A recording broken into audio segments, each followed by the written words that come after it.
আন্তর্জাতিক আইনের তোয়াক্কা না করে মধ্যপ্রাচ্য জুড়ে চলমান রয়েছে ইসরায়েল যুক্তরাষ্ট্রের আগ্রাসন। বিশ্বের বিভিন্ন দেশ এই আগ্রাসনের তীব্র নিন্দা জানালেও কর্ণপাত করছে না দখলদার বাহিনী।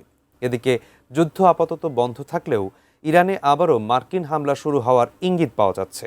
এমন অবস্থায় তেহরানকে সমর্থন দিয়ে এবার যুক্তরাষ্ট্রের বিরুদ্ধে নিজেদের অবস্থান স্পষ্ট করল ফ্রান্স। বিস্তারিত থাকছে ডেস্ক রিপোর্টে। কোনোভাবেই থামানো যাচ্ছে না ইসরায়েল যুক্তরাষ্ট্রের আগ্রাসন। তাদের আগ্রাসী ভূমিকা তছনছ করে দিচ্ছে মধ্যপ্রাচ্যকে।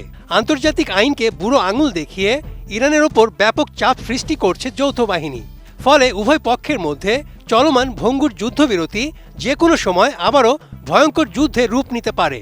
এদিকে ইরান যুদ্ধের অস্পষ্ট লক্ষ্য আন্তর্জাতিক আইন লঙ্ঘন এবং উপসাগরীয় অঞ্চলে বড় ধরনের সংঘাতের ঝুঁকি এড়াতে যুক্তরাষ্ট্রের বিরুদ্ধে নিজেদের স্পষ্ট অবস্থানের কথা জানালো ফ্রান্স। আমি বুঝি নির্মাণের শিল্প, সালাম স্টিল বোঝে ডিউরেবিলিটি। সালাম স্টিল, মোস্ট ডিউরেবল স্টিল। ফ্রান্সের পররাষ্ট্রমন্ত্রী জো নোয়েল বারো 1 মে বার্তা সংস্থা আনাদুলু এজেন্সিকে জানিয়েছে, ইরানের বিরুদ্ধে যুক্তরাষ্ট্র ও ইসরায়েলের চলমান সামরিক অভিযানে অংশ না নেওয়ার অবস্থান আবারও স্পষ্ট করেছে ফ্রান্স। তিনি বলেন, সংকট শুরুর পর থেকেই ফ্রান্স এ যুদ্ধে জড়ায়নি এবং ভবিষ্যতেও অংশ নেওয়ার পরিকল্পনা নেই। তিনি বলেন, অভিযানের লক্ষ্য স্পষ্ট নয় এবং আন্তর্জাতিক আইন লঙ্ঘনের অভিযোগ থাকায় ফ্রান্সের পক্ষে এতে যুক্ত হওয়া সম্ভব নয়। ফরাসি পররাষ্ট্রমন্ত্রী কৌশলগতভাবে গুরুত্বপূর্ণ হরমুজ প্রণালী দ্রুত খুলে দেওয়ার উপর গুরুত্ব আরোপ করেছেন। তিনি জানান, ওই অঞ্চলে নৌ চলাচল স্বাভাবিক রাখতে একটি আন্তর্জাতিক মিশন গঠনের প্রস্তুতি চলছে। বারো আরও বলেন, কোনো প্রণালীতে বাধা সৃষ্টি, ব্ল্যাকমেইল বা টোল আদায় মেনে নেওয়া হবে না। আন্তর্জাতিক জলসীমায় নৌ চলাচলে কোনো প্রতিবন্ধকতাও গ্রহণযোগ্য নয়।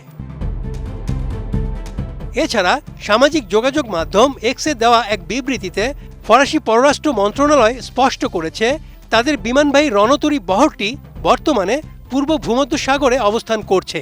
ফ্রান্সের অবস্থান অপরিবর্তিত। এটি কেবল প্রতিরক্ষামূলক এবং সুরক্ষামূলক। যুদ্ধে অংশগ্রহণের কোনো পরিকল্পনা নেই দেশটির।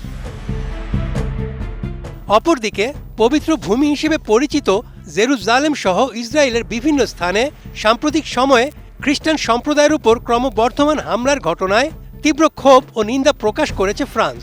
ফরাসি পররাষ্ট্রমন্ত্রী জো নোয়েল বারো এক বিবৃতিতে স্পষ্টভাবে জানিয়েছেন, তার দেশ এ ধরনের আচরণ কোনোভাবেই সহ্য করবে না। তিনি এই পরিস্থিতিকে অত্যন্ত উদ্বেগজনক বলে অভিহিত করেছেন এবং ইসরায়েলকে নিবৃত্ত হতে আহ্বান জানিয়েছেন। Desk report, ATN news.